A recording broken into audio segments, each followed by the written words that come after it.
he thought it was thou shalt not commit agriculture.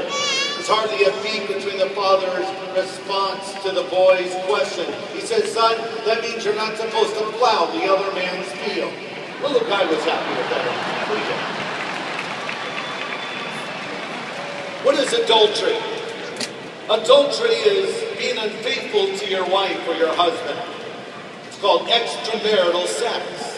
Then there's another word the Bible uses, fornication. That speaks of premarital sex. And by the way, both extramarital sex and premarital sex are classified as a sin before God.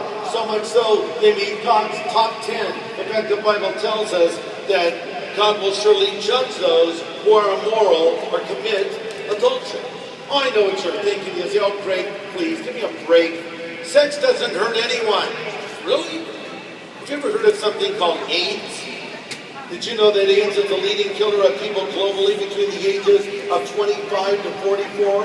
25% of all HIV infections are found in people under the age of 22. And then there are all these other sexually transmitted diseases like syphilis, herpes, gonorrhea.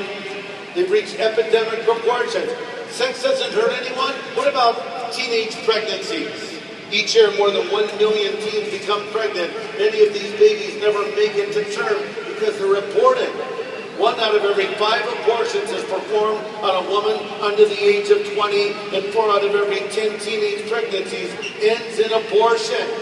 You don't think that hurts someone? I'll tell you what hurts. The unborn child made in the image of God. That's what hurts. You don't want to go there. And I'll tell you what, it hurts the woman that gets the abortion. According to a 13-year study, the suicide rate among women who had abortions was 6 times higher than those who had given birth in the year prior.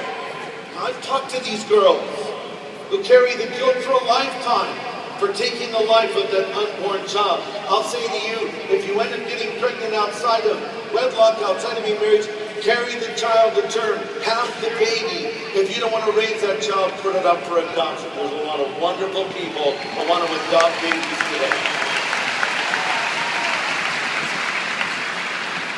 Now listen, I'm not speaking from an ivory tower here. I was conceived out of wedlock. I was not planned. My mom could have got an abortion, but I'm glad she carried me to term. It's a strange thing to discover you were not planned. Maybe I wasn't planned by my mom, but I was planned by God, you see.